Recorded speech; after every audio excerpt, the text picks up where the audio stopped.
I was born actually in the Chicago area. I was born in Evanston, lived in the Chicago suburbs, so I was like 5 or 6, moved to Maryland, and I was in Baltimore County. I don't know if people would be terribly surprised to hear that I was kind of a quiet kid who liked going to the woods a lot. And now I'm kind of a quiet guy who still likes going to the woods a lot. There was a guitar at home, there was a piano at home. I messed around with both of them when I was a kid and got into playing things more seriously when I was like 12. Prince was a thing, you know, and it was like, wow, here's this guy with this crazy hair and this purple jacket and he plays guitar.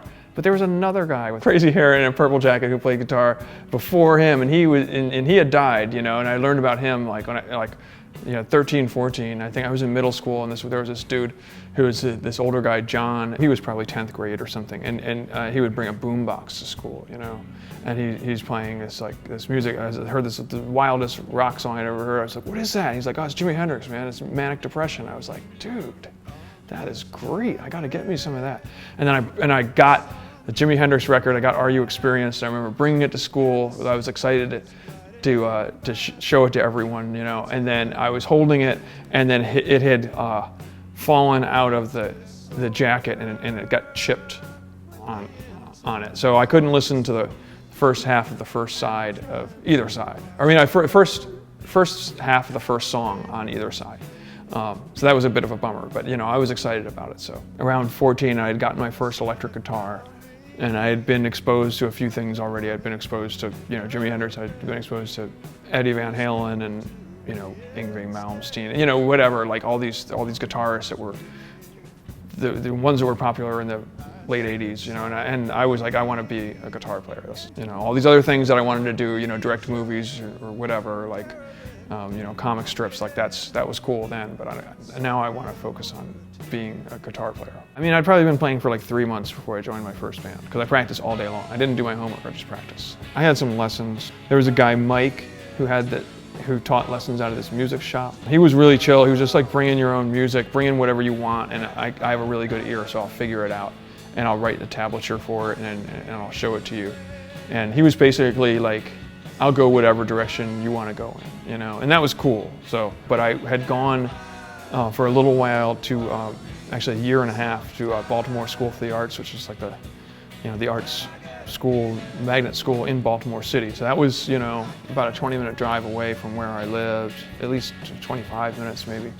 It was interesting, you know, I met some people there that like I still know, and some people who, you know, I mean, I had you know, Tupac, he was in my French class, like, you know, Jada, I was in chorus with her. Tupac was maybe my year, or maybe he could have been a year older. But so they had different majors, you know, you were kind of grouped into 4 different categories at the time. I think there's 5 now, but it was like music, theater, visual art, and dance. And so I was in music, just music, but Tupac was in theater and dance. But he was also known at the time, you know, everyone knew he was a rapper. Like, you know, he was like, oh yeah, that guy, you know, he can rap, you know. And he was like really smart and really funny. He was actually like, the dude was like, I was like really introverted and didn't talk to anyone. I was like sullen and whatever, but like he was hilarious. And like, you know, you couldn't take your eyes off him. He was just like he was like larger than life, even at, you know, 15 years old or whatever. And Jada was, you know, she was kind of quiet. I didn't really know her, but she was in the chorus class. She was like 2 years older than me, and she was a theater major. But theater majors had to be in chorus because, you know, you had to learn how to sing and act, or, you know, so that if you were in a musical or something, you would have some basic background in singing. And she was kind of like just sort of like untouchable. Like you wouldn't even approach her. I wouldn't. I don't know. I was in a bunch of bands in my 20s, and none of them ever really amounted to much. We would always get to a certain point where we'd have a bunch of songs and we'd record them, and then something weird would happen. Like, it was also kind of when you know, there was a certain wave of the heroin epidemic in Baltimore, so you know, kind of just losing band members to that, like, oh shit, that guy's, he's strung out now, you know, he sold his bass amp, you can't play with him anymore.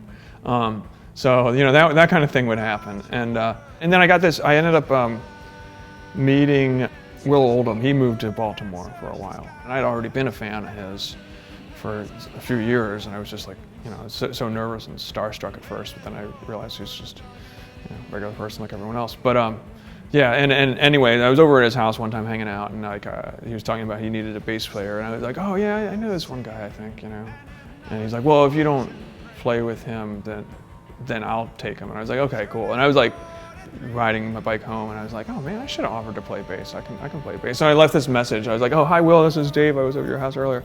I'm actually quite good at playing bass, so I'm just putting that out there. And then I ended up going on tour with him and stuff like that. And that was how I really saw how music kind of got done on a more pro level than anything I knew about. So that was when I was like 29. And when I got back from that, and that music was kind of like, that I played with him was a little bit more free-flowing than some of the stuff that I had done in bands that I was in before that point. And I was like, okay, I want to make some music that's that also is very song-oriented and kind of free-flowing. And that's kind of, Arbouretum sort of came out of that.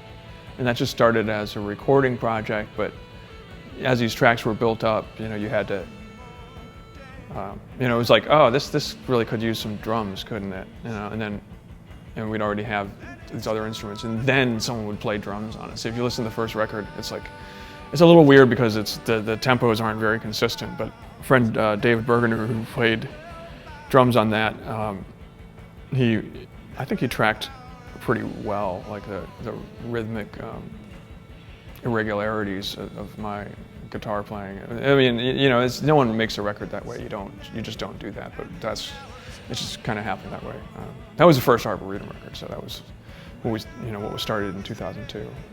So the newest record is Song of the Rose. We spent like a couple of years just working on songs and kind of refining them, and there was a lot more recorded for it than ended up making it to the record. We're kind of going for a more like dynamic, detailed sound. The record before it, Coming Out of the Fog, was like a lot of sort of thick slabs of overdriven guitar and stuff like that. It was like a little bit more monodynamic, or had a tendency to be more monodynamic. And this, we wanted to make the palette a little richer and a lot more delicate parts and finer details.